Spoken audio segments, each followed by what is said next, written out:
So it's 7:05. I am calling the meeting to order. In light of the governor's COVID-19 disaster proclamation, in consultation with the regularly attending members, I've determined that it's not feasible to meet in person, so we are going to meet on Zoom. The first agenda item is citizen comments. Are there any citizen comments? Now, did you hear from anybody prior? I did not. Cool. So we will move along. And the first thing on our agenda after that is the audit presentation from, is it Sikich? Sikich, yep, correct. Great. So you have the floor, sir. All right, thank you, Mr. Chairman. Thank you. I want to thank the board for their time tonight too. Just a quick overview.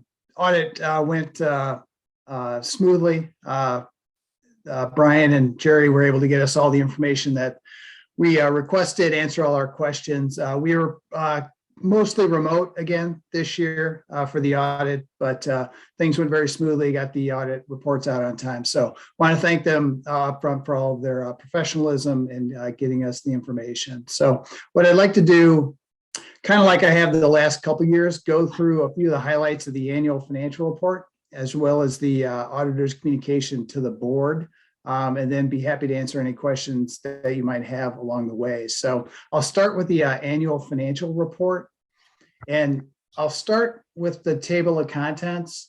By government standards, it's not a huge report, but there's still 40 pages. There's a lot of information in here. So I'll just give a quick overview of what's actually in the report. So in the table of contents, the first page of the table of contents, we start with the independent auditor's report. We did adopt some new auditing standards this year, so I'll take a little bit more time on that report. That's the report that we prepare and are responsible for. After that are the general purpose external financial statements, the management discussion and analysis that's prepared by Jerry. I will take make a few comments on that.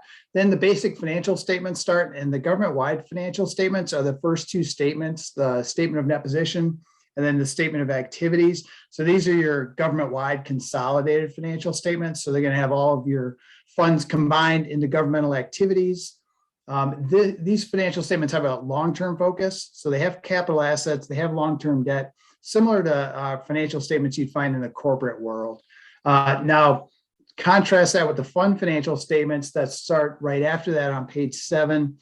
These have a short-term focus, no capital assets, no long-term debt, just focus on current spendable resources, similar to how you budget. And then there's a reconciliation on pages 8 and 10 that kind of show you how you get from that short-term focus to the long-term focus. After that, on pages 11 through 27 are the notes to the financial statements. A lot of great additional information that supports those basic financial statements and should be read in conjunction with them. After that's the required supplementary information, which has some budget versus actual schedules for your general fund, and then any of your major special revenue funds. In your case, you just have one major special revenue fund, that's the recreation fund. And then there's some information on your participation in the Illinois Municipal Retirement Fund, or IMRF, on pages 30 through 32, and I'll touch on those real briefly too. There's some notes to the required supplementary information on page 33. And then after that are the combining and individual fund financial statements and schedules. So they're going to have combining and budget versus actual schedules for all of what we call your non-major governmental funds. And then the supplemental data is the last schedule, the assessed valuations, extensions, collections, and tax rates. That's on page 40. So that's what's in the report. I'll start with the independent auditor's report, which is on page 1. Like I said, we adopted some new auditing standards. So it did change a little bit of the form and content of the information, and I'll touch on that briefly.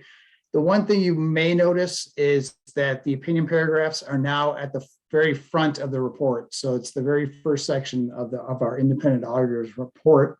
And you'll see in that second paragraph that we issued an unmodified opinion again this year, which is the highest level of assurance that we can provide to the district. After that are the responsibilities of management. You'll see that on the very bottom of page 1 and the very top of page 2. And then the auditor's responsibilities start right after that. That first paragraph is what I'll kind of focus on. There's some new language there. So I'll walk you through this paragraph. The first sentence, our objectives are to obtain reasonable assurance about whether the financial statements as a whole are free from material misstatement, whether due to fraud or error, and then to issue our reports. It goes on to say that reasonable assurance, it's a high level of assurance, but it's not absolute assurance. So there's a chance that the audit might not detect a material misstatement of the financial statements.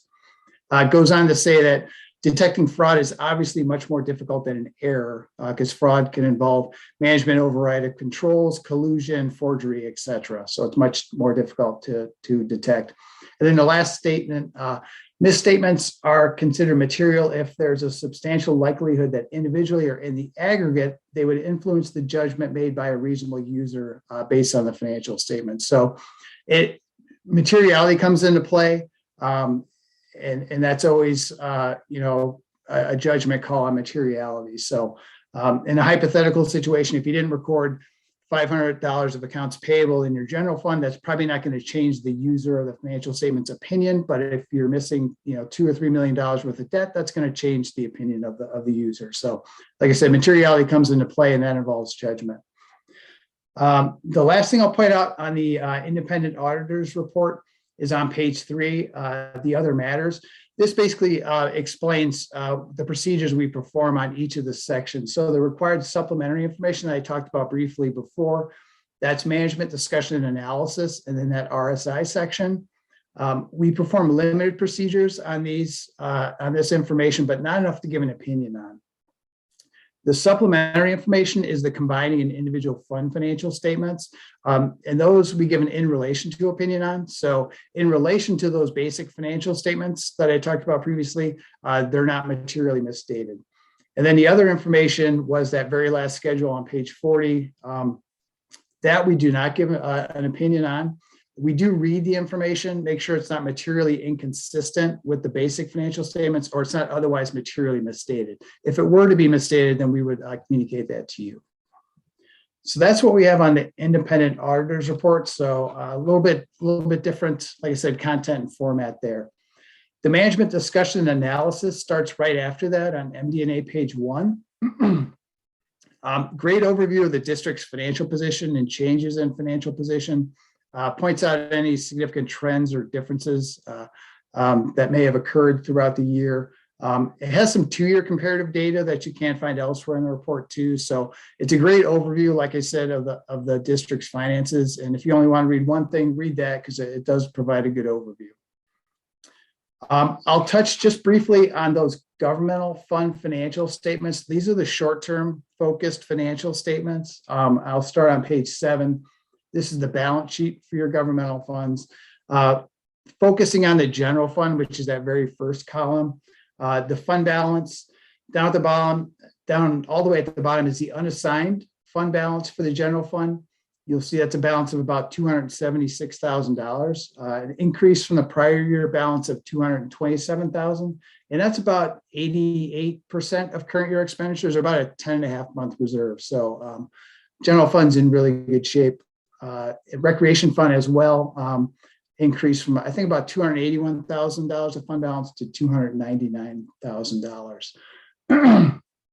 And then on page 9 is basically the income statement for those same general funds, the statement of revenues, expenditures, and changes in fund balance.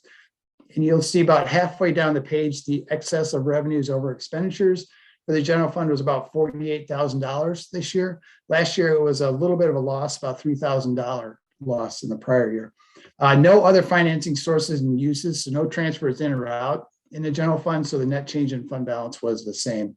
Last year, there was a transfer out to the capital projects, so the net reduction last year, our net loss was about $37,000. And the last thing I'll talk about in this report is in the required supplementary information on pages 30 and 31. So this page 30 shows your schedule of employer contributions. So this is basically what the actuary at IMRF says you should contribute. You can see you're contributing exactly what you should. And then you'll see the contribution as a percentage of covered payroll. That kind of tells you your pension burden You'll see it for fiscal year 22, it was about 5.25%. So that's been a pretty steady decrease over the last 8 years, almost cut in half basically from 2015. So, and you'll see why on the very next schedule on page 31. The schedule of changes in the employer's net pension liability and related ratios. This basically shows you your funded status. So the very first top section is the total pension liability. This is what the actuary determines your liability is as of the IMRF plan year of December 31st each year. Then the plan fiduciary net position are the assets you paid in and are set aside to pay for those liabilities. And then the difference between the two is a net pension liability or an asset. And you can see over the last 3 years, it has been an asset, and that's steadily decreased. So this is as of December 31st, 2021. Like I said, the IMRF has a calendar year plan year. So that's the latest information available. But you can see a net pension asset of about $405,000 and a funded ratio on page 32, that very first line, of about 127%. So very, very well funded. That's all I have on the annual financial report. I'll talk about the auditor's communication to the Board of Park Commissioners and Management. I'll start again on the table of contents. There's some required communication that we have to have with the board each year. So that's on pages 2, 3, and 4. Pretty routine communication this year. Like I said, we didn't have any delays in the audit. We didn't have any disagreements with management. Didn't implement any new accounting pronouncements either. So that communication is pretty routine. The adjusting journal entries, we had, I believe, 5 entries, and those are on page 5. These are audit adjustments. Any adjustments we find as part of the audit process, we have to communicate that to the board. So those were the adjustments that we found. The past adjustments are adjustments that are deemed to be immaterial, but above a certain floor or a certain level, materiality level, we have to communicate that to the board as well. So we had 2 past adjustments. That's on page 6. And then the management letter starts on page 7. And if you turn to page 8, what page 8 communicates in writing is basically that there were no material weaknesses. We also had no significant deficiencies. We didn't have any new deficiencies this year. The 2 deficiencies that are listed on page 9 are carry forward deficiencies from the prior year. So that is all I have on that report, and I'd be happy to answer any questions that the board might have. Well, thank you so much. Are any commissioners have any questions at this point? Or anybody besides a commissioner have any questions or comments at this point? I do. Yeah, go ahead, Brian. Jim, thanks for all your help. Jerry, thanks for all your help. But in layman's terms, how we sit? Are we strong financially, or is there anything to be concerned about? Yeah, no, really nothing to be concerned about. Like I kind of pointed out, the general fund has a really good unassigned fund balance amount. Almost 11 months worth of reserve there. And the recreation fund as well has a good balance. I think almost 300,000, which was an increase in the prior year. So, and your IMRF is funded, obviously excellent, 127%. Obviously, that may come down this calendar year given the investment environment, but you're well positioned there as well. So, yeah, you're financially in very solid ground. And no debt as well. So, well, that's great. Does anybody else have any questions or comments for Jim? All right. Well, thank you so much for coming and joining us tonight. That was very valuable for us, and thank you for all your work. Yeah, thank you for your time tonight. Appreciate it. All right. Thanks, Jim. Take care. I just Have a want good to say night. thanks, Jim, and thanks to Laura. She does a great job. For Yep. sure. All right. Thank you. Moving on to the approval of the November 10th, 2022 minutes. Does anybody have a motion regarding that?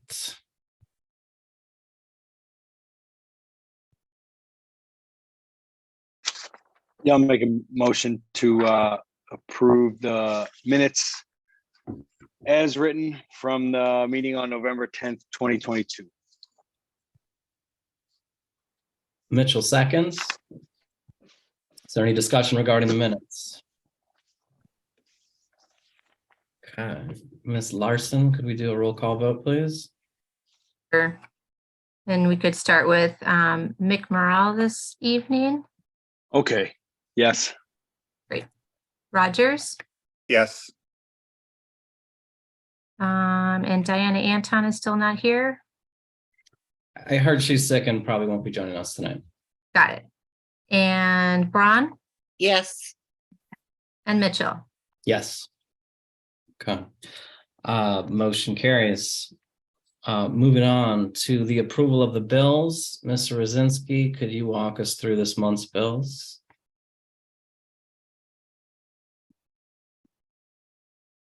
I sure can. I'll go down through the unusuals. Bella Consulting Group is our equity consultant. Aisha. Chicago Tribune Media Group is elections notice. As we go further down, Marcos Cruz took a class we approved in the budget and he finished, and we have to reimburse him $2,000. As we go further down, by the way, the class was electrical and carpentry. He's already saved us money with the installation of washer and dryer. Imaginary service, imaginary games or imaginary services partner class, $17,730. We get approximately 20%. Language in action is a partner class. As we go further down, Julie Lewis is minutes for the Ready Committee. LRS is our new garbage disposal service. Groot lost the bid to the city. The city bids it out for a lot of us, and LRS is cheaper by about $60 a month. Bridget Malone is another partner class. She teaches belly dance. Overhead door is the maintenance garage, major overhead door. Came in under budget, $2,800. Helene, I'm sorry, Quill Corporations, office supplies. Helen Rosenblum is a reimbursement or a reissued check. Russo Power Equipment, more lawnmower parts. Psychage that we just heard is the audit. Staples, office supplies. Sunrise Tree, trimming and pickup of shrubs that we, or not shrubs, branches that we pick up in the park.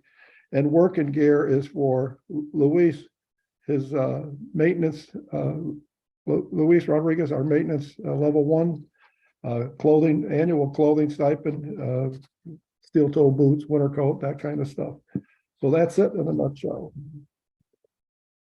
Thank you, Brian. Do any commissioners have any questions or comments for Mr. Rosinski? Hearing none, Ms. Larson, could we do a roll call vote, please? I think we need a motion still. I'll make a motion to approve the bills from December 8th, 2022, in the amount of $47,879.93. Mitchell seconds. All right, Julie, I think we're ready for a vote. Unless anybody has any discussion at this point. Okay. Morrell, Yes. Rogers, Yes. Braun, Yes. and Mitchell. Yes. Moving on to agenda item number 6, having that motion carry. Brian, could you walk us through the petty cash, please? Sure. Apple is IAPD, iPad memory. Best Buy is renewal of internet security by Webroot. Dick's Sporting Goods is Marcos Cruz's winter gear that we pay for on an annual basis. He wanted Dick's Sporting Goods because he doesn't need steel toe boots.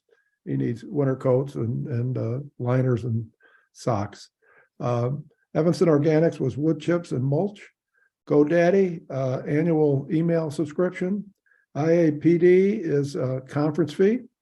Illinois Park and Recreation Association is membership fee.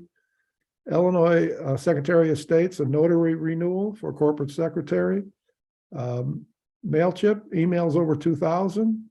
State Farm Insurance is a notary bond. Okay, And V&J Landscaping, more parts for lawnmowers. That's it. Oh, by the way, I did talk to President Mitchell and got the approval to go over $1,500 for the month of December. Thank you, Brian. And we'll talk more about increasing that going forward. Yep. All right. Mitchell moves to approve the petty cash for December 2022 in the amount of $2,312.89. Morel seconds. Is there any discussion? All right, Julie, could we vote, please? Morel, Yes. Rogers, Yes. Braun, yes, and Mitchell. Yes. Motion carries. Moving on to agenda item number 7, the monthly reports, and back to Mr. Rosinski. Okay, in the past month, we've accomplished several maintenance items preparing for the winter. The maintenance crew has put up the borders of the ice rink and will put the liner in and beginning layer the rink with water when the temperatures are below 32 degrees on a consistent basis. Let me repeat that, below 32 degrees on a consistent basis. Otherwise, we just have water sitting on a tarp. So we have to wait till the temperature gets significantly cooler. The crew also took in the skateboard obstacles for the winter, and we will bring them back out around May 15th of 2023. They cut back the roses and put mulch at the base of each plant, so they're ready for the winter over at Cayman West Park. As you know, because we just paid for it, we have received and installed the new overhead door for the maintenance garage. It looks great. And it came in under budget. I met with Brian Lunt and a few of his associates who discussed Evanston Baseball Softball Association's use of our baseball fields. See the attached reply I sent to Brian after our meeting. EBSA has scheduling problems due to higher participation, which is a very good thing, and the loss of field usage at Robert Crown. We will help where we can for age-appropriate groups. Please note that the age-appropriate groups are the much younger kids because our fields are so close to the street. The big kids would hit foul balls into cars constantly. On the December agenda, we've already covered some of the items. I have at the bottom of the agenda discussed with Jerry the need to increase petty cash to $4,000 a month. We will not spend that amount monthly, but it gives us a cushion when unexpected items arrive. Petty cash is currently $1,500 a month during the academic year and $3,000 to $4,000 a month in the summer. So we'll discuss that later. And finally, the year-end stipends are on the agenda in executive session. Three things have come up that I didn't put in the agenda in the last few days. IMRF employer contribution is down to 0.9%. In the audit, you just heard how it's 127% funded. So that's going to drop our IMRF thousands of dollars. So next budget year, that will be incorporated in. It's a very helpful thing for everybody's budget. Illinois Public Risk Fund, we received a check for $1,277, part of a safety grant due to no major problems at Ridgeville. And tomorrow, State Senator Simmons will be at Ridgeville Park District. Originally, we're going to be in Brummel Park, but it's calling for rain and snow. He's going to make an announcement in the main studio at about 12:15 regarding he secured funding for lead pipe reimbursements for people who might need to change their pipes due to significant lead readings. So that's going to happen tomorrow at Ridgeville at about 12:15. It'll start. That's it. Any commissioners have any questions or comments for Brian? All right, thank you, Brian. You're welcome. Moving on to Mr. Gibbs. Hello, everybody. It's been a busy month with regard to our financial activity as SIC has just presented the annual report. The big part of that for us is reviewing it as well as developing the management discussion and analysis letter. In addition to their presentation tonight, SICIT will present it, file it with the state of Illinois, and I believe there's also a Cook County filing that they do on our behalf as well. There's also a piece to it that Charlie does. Cook County issued the second installment property tax bills for tax year 2021. Payments are due December 30th. As of now, we've not received any money from tax payments, so it's not like people have rushed to get those payments in, and they've been happening really fast, cycling through to us. So we probably have another 30 days or so of tight cash flow until we start to receive the tax payments. So we're operating off of our reserves. The annual public funds statement of receipts and disbursements has been prepared as required by state law. A copy of it's in the packet. Charlie will have to file that on our behalf with Cook County. And Natalie, as the corporate secretary, will publish a notice in the local paper that's required, saying that it's available for review in our offices.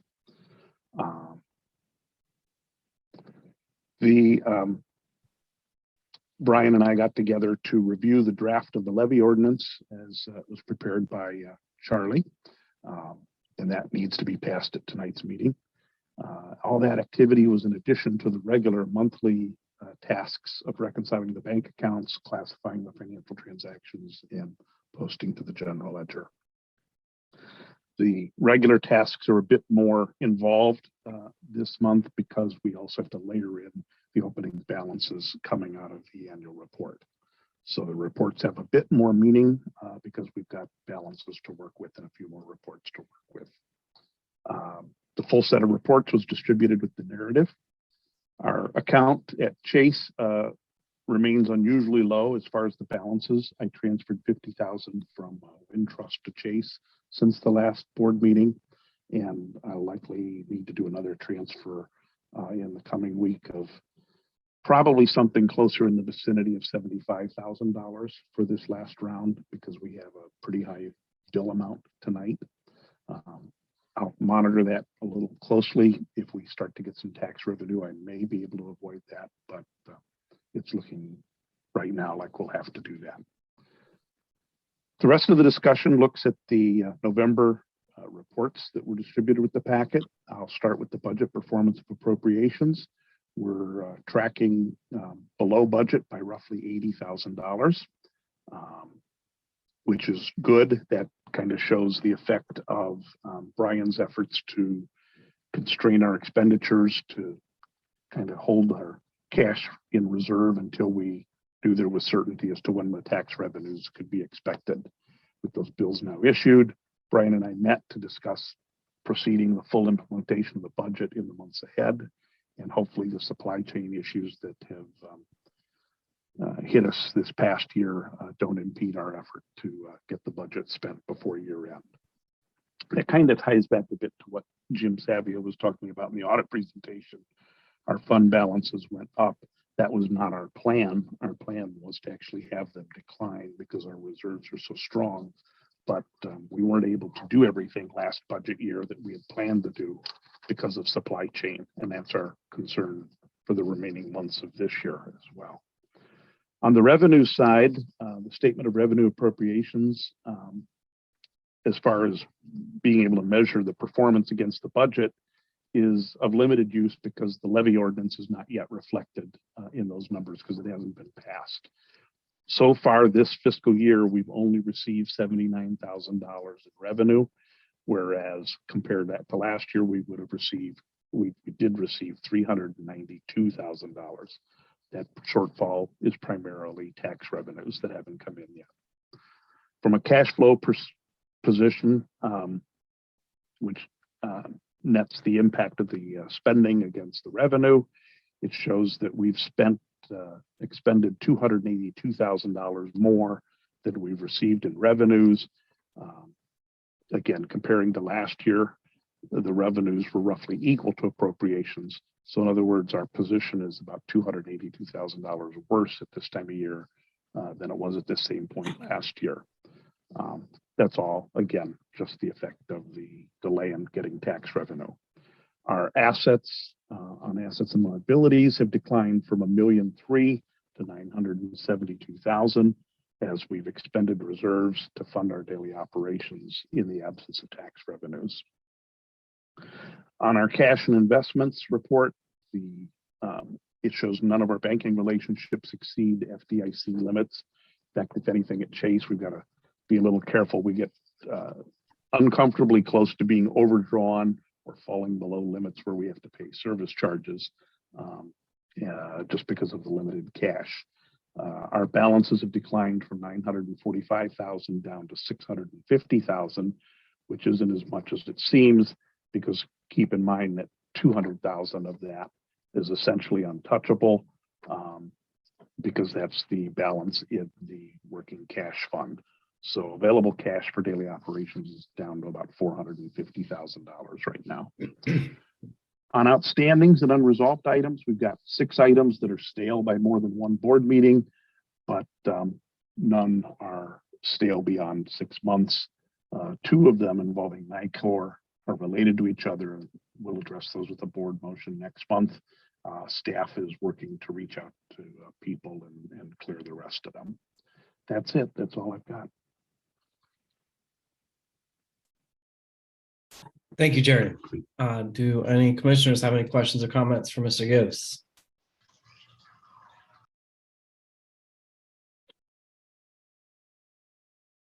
All right, hearing none, we will move on to Ms. Salih. Hi. All right. Studio 908 winter classes will begin on January 8th. We just wrapped up our fall session. Registration is looking good. The youth classes are filling up. A little bit slow on the adult classes, but that's pretty typical.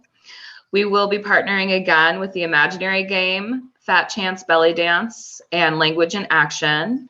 And patrons can register through the website, over the phone, or in the office. Half-day workshops and the winter break camp. We just had our second half-day workshop of the session. We had a sold-out workshop thanks to JC. She did a terrific job with the kids. Registration is now open for our winter break camp. This camp is filling up as well. Josh Cavaliers will be directing this winter, and he'll have 2 counselors to assist. We are also offering CIT spots for our school year programs this year and have a few kids lined up to help with that. I'm also working on the 2023 spring summer brochure currently. Content is due to our graphic designer, Sarin, mid-month, and then our final sign-off will be in January. So hopefully it will be in homes by the first week of February, and I'll be able to update you on some summer programming in January. I had promised I would write up a little bit of a report on the IPRA Professional Development School. I'm not going to read this here. It's in the packet and it's online. But just to surmise, again, it was wonderful, and I'm really grateful that I was able to go. So thank you to the board. And then just really quick before I close, just a reminder that candidate filings for the commissioner vacancies begin next week. So that'll be December 12th through the 19th. If there's any questions about that, folks are more than welcome to reach out to me and I can assist. That's it. Great. Thank you, Natalie. Mhm. Does anybody have questions or comments for Natalie? All right. Moving on to Ms. Harmon. The Ready report. Hello Hi. there. The first part of the report is the same as last time. We have not gotten a whole lot of work done on the recommendation for the basketball courts. I'm not going to read through it since I read through it last time unless somebody would like me to. I wanted to focus more on number 2, which the focus area addressed is when Dr. Pat Effiam did the Ridgeville Park District's equity climate report. She had identified items in the general ordinance that she felt needed to be edited. And so the statement of impact is a quote from Dr. Effiam's report.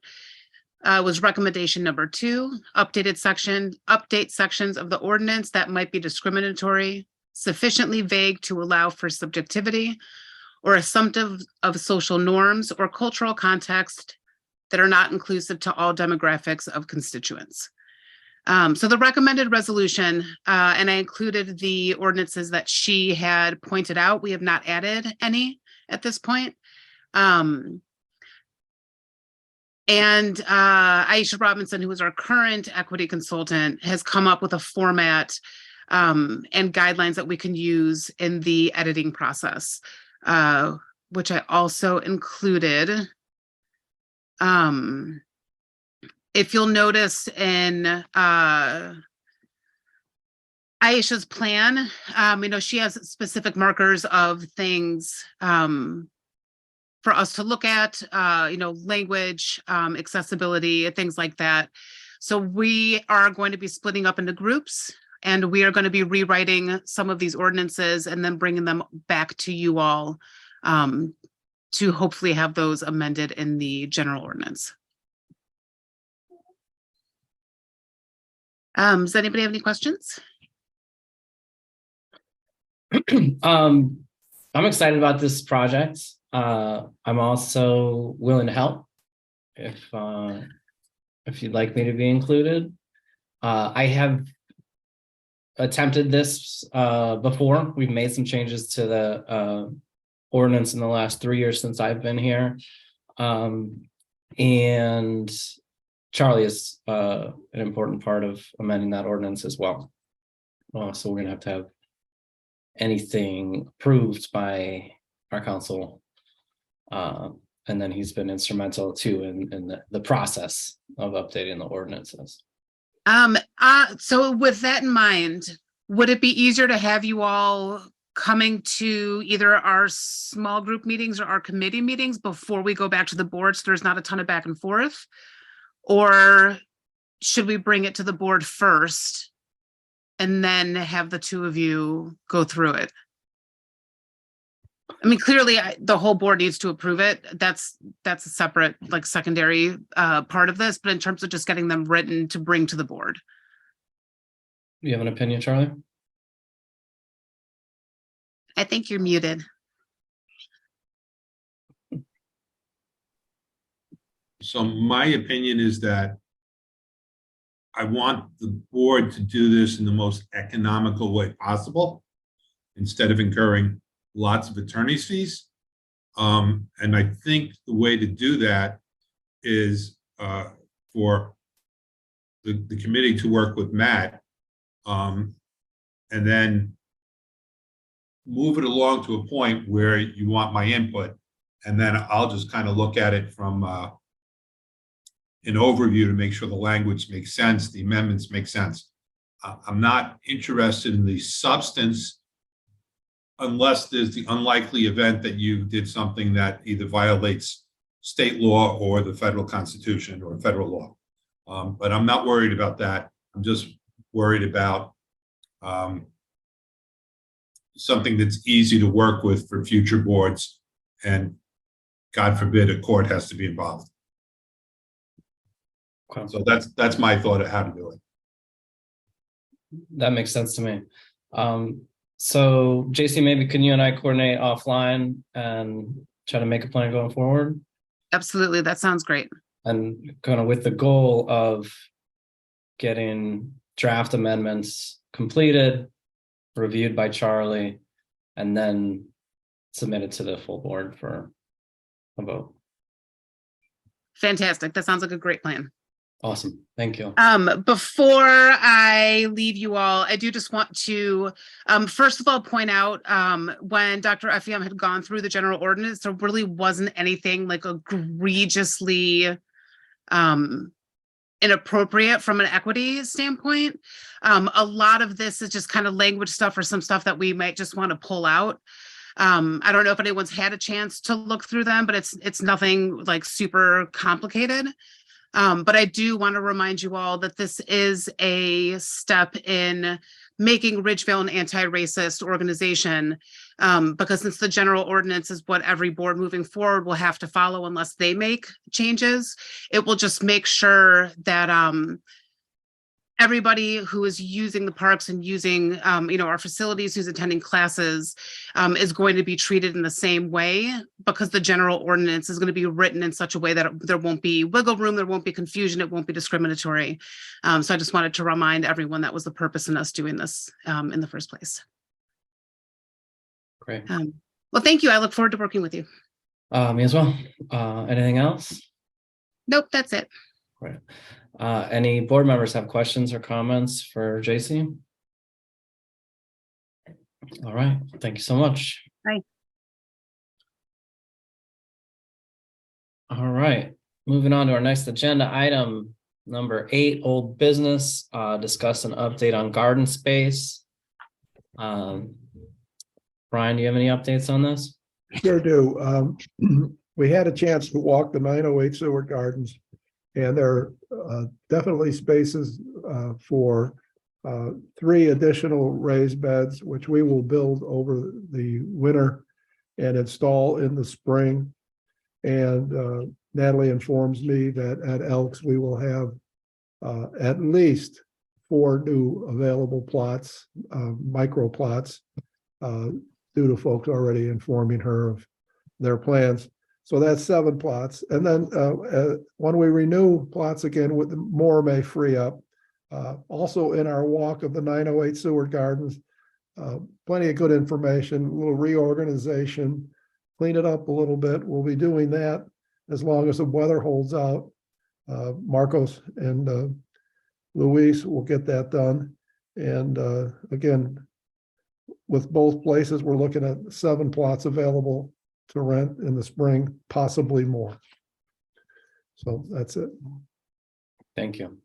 I'd like to add that I received 17 letters from Miss Velasquez's 3rd grade elementary class at Oakton Elementary.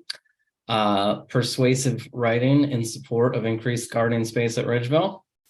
I responded on behalf of the Park District and will deliver those letters to HQ. Anybody else have anything to add? All right, moving on to new business. Agenda item 9A is to discuss and approve the 2022 levy ordinance, which is in our packet on digital packet, page 85 through, it's a 6-page document. So through 90. Brian, do you want to walk us through this?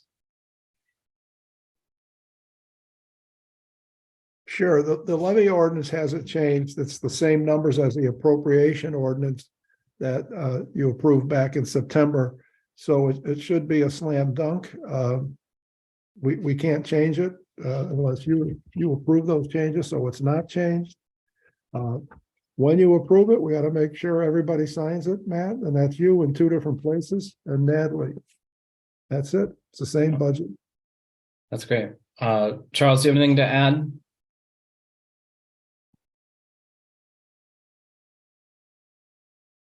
No, I don't have anything to add. We'll get the budget approved. I'll get it filed with the county so that we might have additional time this year, but we'll still get it filed before Christmas. Great, thank you. Is there a motion regarding the levy ordinance?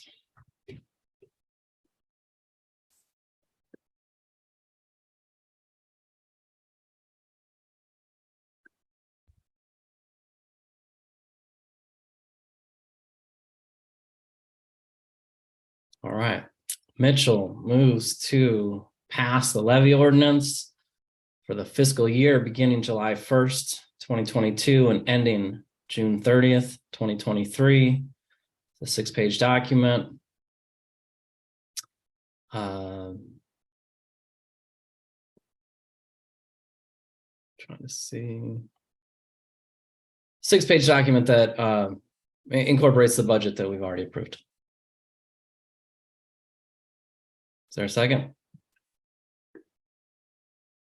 Morel seconds. Any discussion? All right, Julie, could we do a vote, please? Morel, Yes. Rogers, Yes. Braun, Yes. and Mitchell. Yes. Right, levy ordinance passes. Brian, I can stop by tomorrow. Okay, we'll see you. Great. Moving on to 9B, is to discuss and accept the annual financial report for the fiscal year ending June 30th, 2022.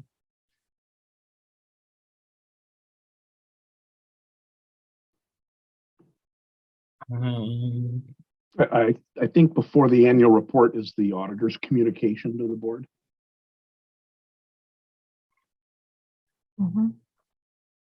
Oh, sorry. So discuss and accept the auditor's communication to the Board of Park Commissioners for the fiscal year that ended June 30th, 2022. Is there a motion regarding that?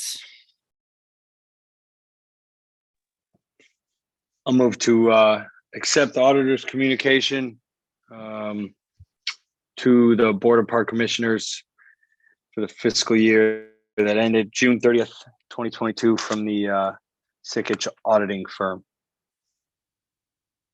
Mitchell seconds. Any discussion on that? All right, Julie, we could do a vote. Morel, Yes. Rogers, Yes. Braun, Yes. and Mitchell. Yes. Motion carries. Moving on to 9C is to discuss and accept the annual financial report for the fiscal year ending June 30th, 2022.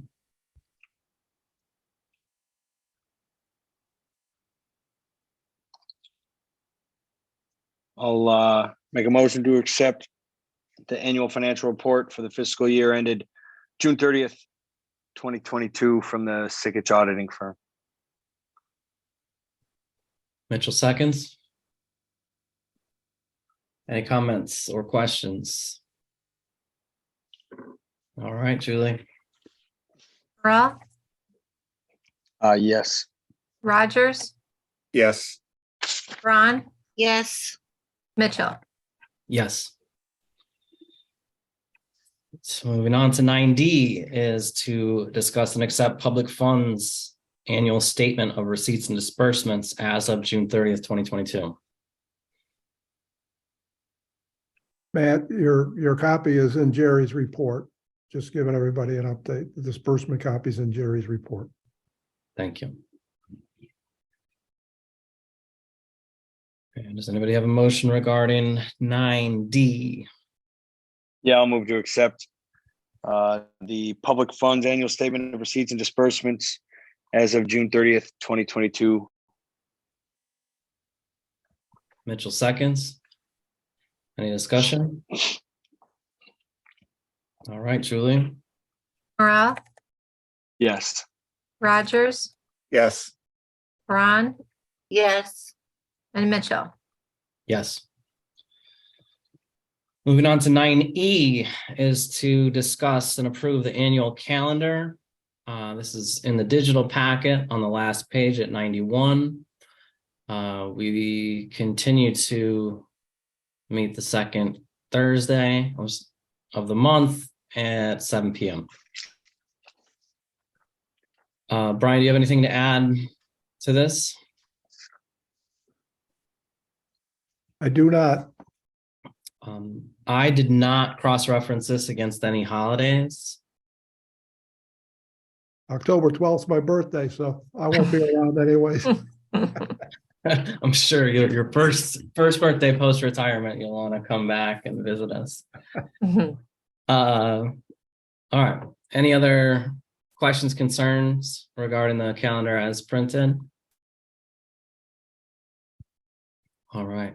Is there any motion regarding the calendar? Yeah, I took, I breezed through I didn't look hard at any holidays. But I know Google Calendar kind of automatically fills any national holidays, which it doesn't land on any. Yeah.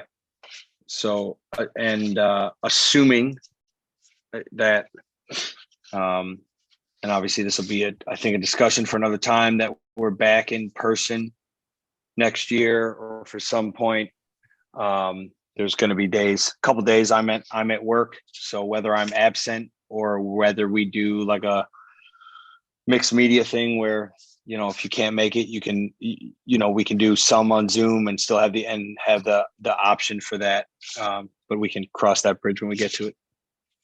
Okay. Is there a motion regarding the annual calendar?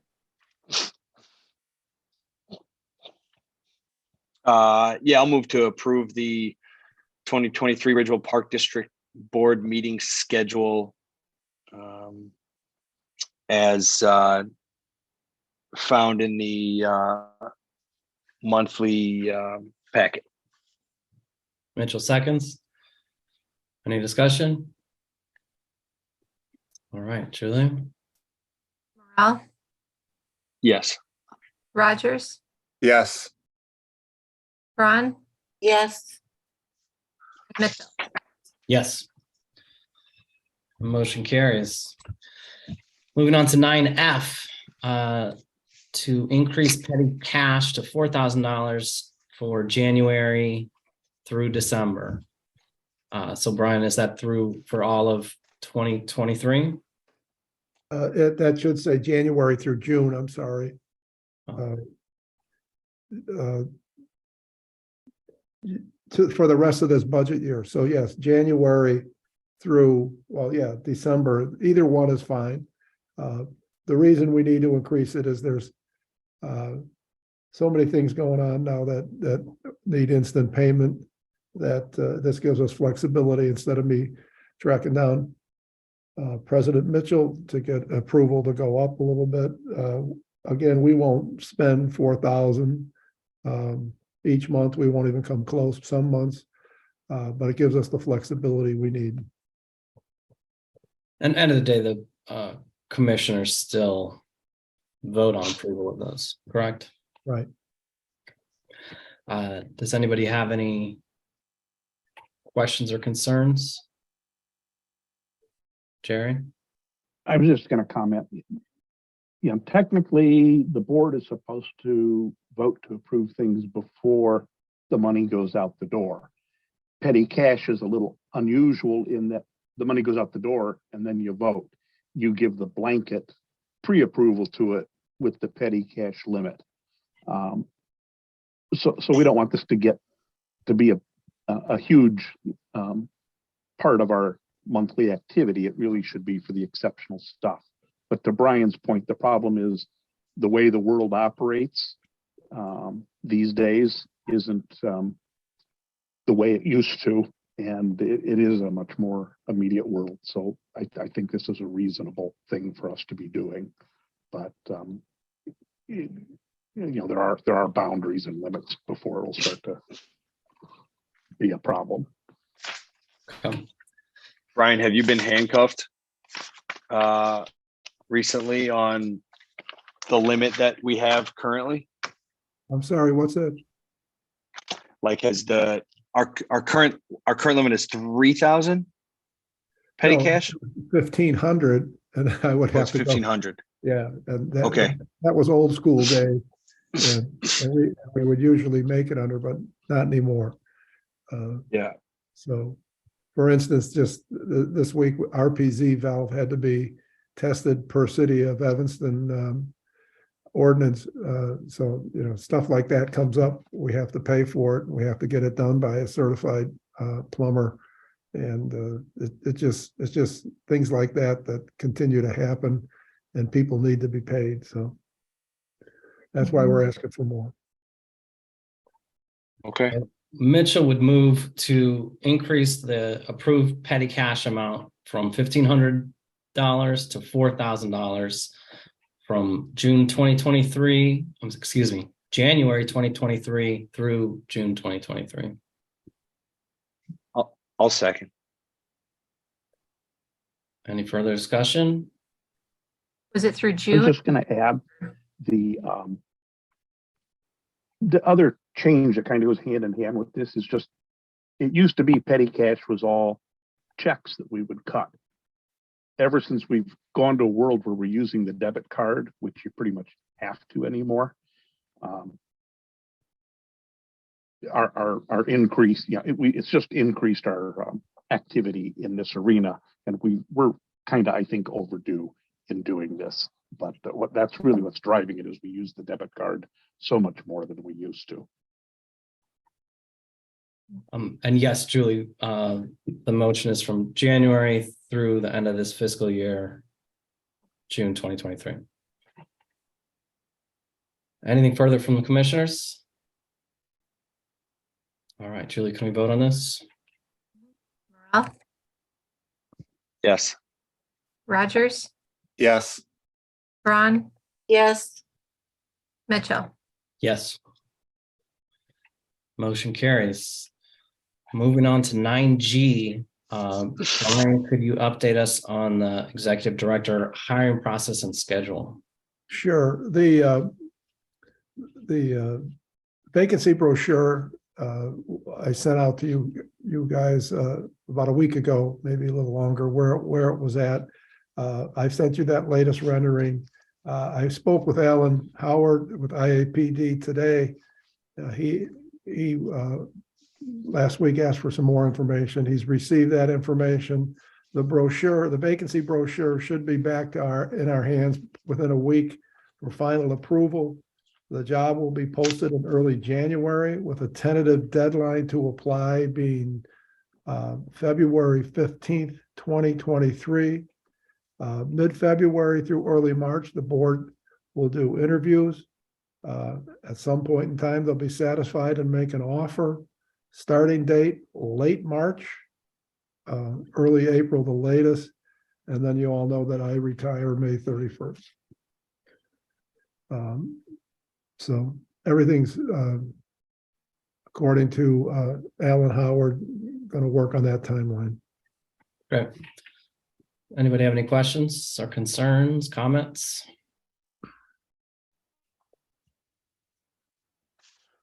All right. Thank you, Brian. And so when I got a quick question. Yep. Go ahead. Just so that pamphlet is the cost of getting that out and posting that online. That's all covered in what we've paid paid the firm, correct? Yes, we owe them another check when we get billed. Or like where that's advertised?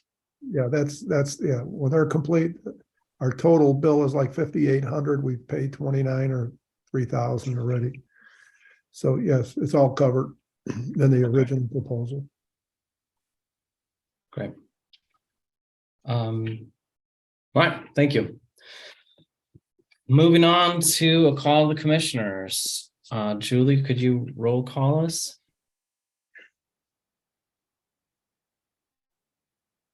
Morrell, Hope everybody has happy holidays.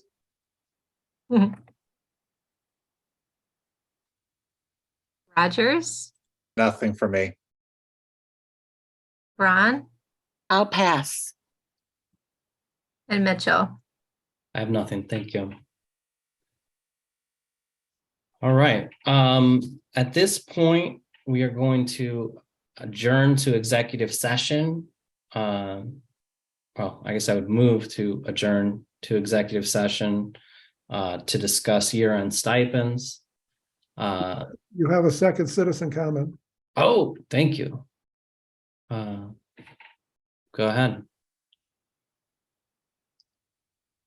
Matt, can I say something real quick? Sure. I know I'm not a. I forgot to say this in my report. Catherine Egan is resigning from her youth grow team position, and I just wanted to say thank you. I know she's not here tonight, but she has done such incredible work putting the youth grow team program together, and it will live on. Where she and I are working together to figure out how to continue it into the 2023 season. So, but just wanted to say a big thank you to her. She's been fantastic to work with, and I wish her all the best. For sure. Yeah, that's our loss. She does great work. All right. Anybody else? All right. At this point, I'm going to move to adjourn to executive session to discuss year-end stipends. Mr. Rosinski, would you join us? We will come back. Charles, you have something to add? Just waving goodbye. Is there a second regarding adjourning to executive session? I'll second. Any discussion? All right, Julie, could we do a vote, please? Sure. Morel, Yes. Rogers, Yes. Ron, Yes. Mitchell. Yes. Everybody have great holidays. I'll see you in executive. Thank you so much. All right, and we will come back to adjourn the regular meeting. All right. All right, we are back out of executive session. See all four commissioners who were previously here present. Are there any motions regarding year-end stipends? Matt, I think, yeah, so I'd like to make a motion to make year-end stipends for the Ridgeville employees. The amount of $500 for Rosinski, Saley, and Cruz. And stipends in the amount of $250 to Larson, Hauer, and Rodriguez. Mitchell seconds. Any further discussion? Julie, could we do a roll call vote, please? Morel, Yes. Rogers, Yes.